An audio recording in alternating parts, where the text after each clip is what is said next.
यानंतर नांदेडहून आलेले अहमद बागवाले साहेब यांना मी विनंती करतो की त्यांनी कृपया आपले विचार व्यक्त करावेत. गणी पठाण साहेब आलेले, त्यांचंही स्वागत करा टाळ्याच्या गजरांनी. या सर, खूप खूप धन्यवाद.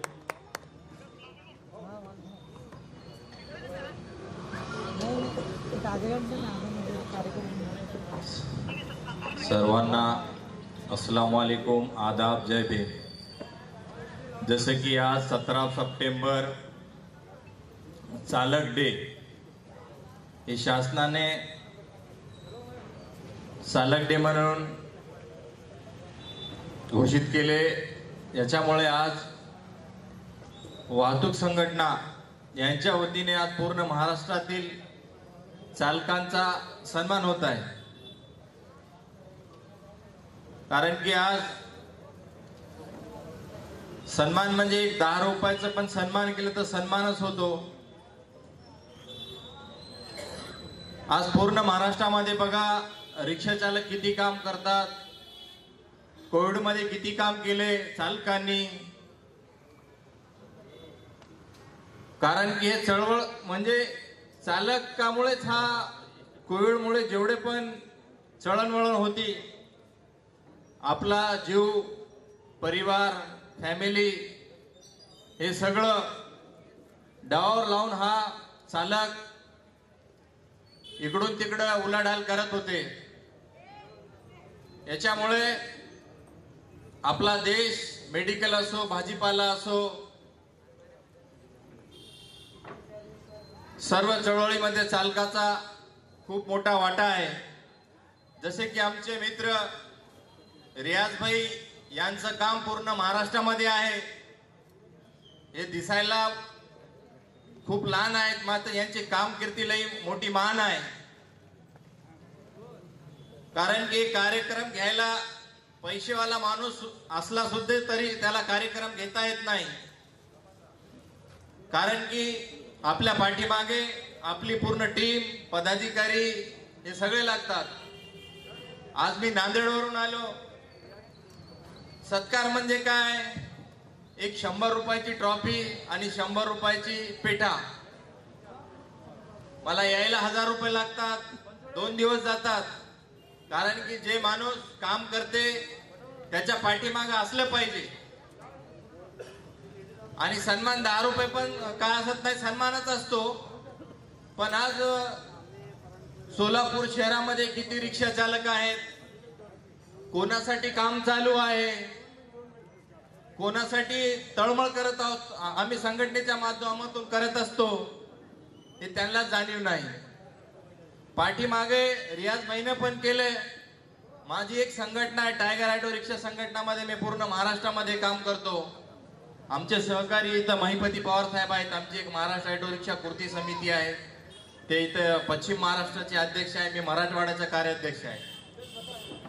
ते CFRA दंड जो रिक्षा चालकांना लागत होता व विविध वाहनाला लागत होता, तो तमाम संघटनांनी मिळून तो लढा लढला, तो यशस्वी झाला. प्रत्येक जिल्ह्यामध्ये 1-1 करोड रुपये काहीतरी दंड होता. तर एकजुटीने संघटना, कोणत्याही संघटनेत का राहत नाही, एकजुटीने असले पाहिजे तर शासन झुकत असते. एक तुम्ही एक प्रतिनिधी दिला महापालिकेमध्ये, विधानसभामध्ये, तर तो आपले रिक्षाचे थांबे असतील, रिक्षा चालकांचे प्रश्न असतील, ते मांडून ते आयुक्त म्हणा, प्रशासन म्हणा, हे ऐकते. एक उद्योजकाचं पण ऐकत नाही, अडाणी अंबानीचं पण ऐकत नाही. एक लोकप्रतिनिधी जे असलं आपण निवडून दिलेलं त्याच ऐकतात. एवढे चालक आहेत, एवढ्यासाठी लढतो, तर आपला एक प्रतिनिधी पाठवायला पण काय हरकत नाही. कारण की आज समाजामध्ये प्रत्येक घटकांचे प्रतिनिधी आहेत. शिक्षक संघ आहे, त्यांचे आमदार आहे. आपली संख्या तर भरपूर आहे. आपल्याला काय चलता फिरता प्रचार करता येते, पैसे लागत नाही आपल्याला. आपण एक विचार केला की हा माणूस आपला प्रतिनिधी असला पाहिजे शहरामधला, तर हे काम होत असतात. रियाज भाईचं काम एकदम उत्तम आहे, बघत असतो आम्ही. आज 10 रुपये मागितले तर कोणी देत नाही. सक्का भाऊ आपल्याला साथ देत नाही. पत्नी घरामध्ये आणून दिलं तरच विचारते. आणून दिले नाही तर मी काय करू, झोपी जाते ते. एक दिवस आणून दिले नाही तर हे परिस्थिती आहे. कारण की आम्ही चालकांसाठी लढतो. आमची परिस्थिती लई आहे. मी रिक्षा चालतो. आम्ही रिक्षा चालून आम्हाला एक आंदोलन घ्यायचं असतं तर 10-20 हजार रुपये लागतात. हे कुठून आम्हाला काय पॅकेज येत नाही, कुठून लोकप्रतिनिधीकडून का शासनाकडून.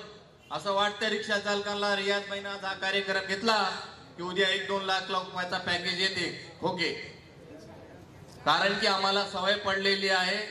कारण की आम्ही गरिबीतून तुमच्या माध्यमातून 2 पावलं समोर चाललो, तर आमचं कर्तव्य आहे की तुम्हाला बी थोडं मोठं करा ही इच्छा असते आमची.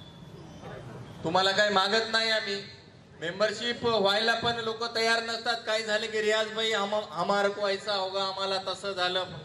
अरे रियाज भाईचा मेंबर झालं तर आम्ही हक्कानं म्हणू शकतो, कलेक्टरला असो, SP ला असो, RTO ला असो, की हा आमचा मेंबर आहे, फॅमिली मेंबर आहे, याला आम्ही कोणत्याही परिस्थितीमध्ये गेले तर त्याच्या पाठीमाग आहे. तर ते म्हणतं की ठीक आहे रे भाई, रियाज भाईचा फोन आला होता, ही गाडी सोडून द्या, त्यांचा मेंबर आहे.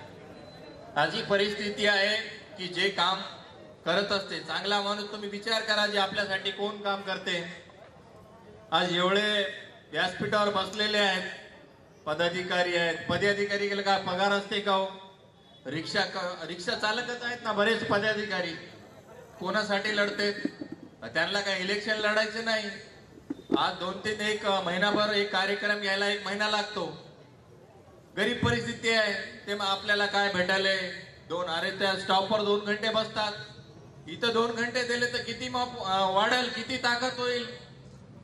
प्रशासन झुकल ना, काम होईल तुमचे, आमचं काय त्याच्यामध्ये. तर मी तमाम इथं जमलेले रिक्षा चालक व विविध घटकातील चालक बंधू भगिनींनो, व्यासपीठावर बसलेले माझे मित्र महिपती पवार, रियाज भाई, त्यांचे बंधू, पत्रकार बंधू आणि भगिनींनो, मी आज मला इथं बोलण्याची संधी दिली, मान सन्मान केला, त्याबद्दल मी वाहतूक संघाचे खूप खूप आभार मानतो आणि माझे 2 शब्द इथंच संपवतो. जय हिंद, जय महाराष्ट्र. खूप खूप धन्यवाद बागवाले साहेब. यानंतर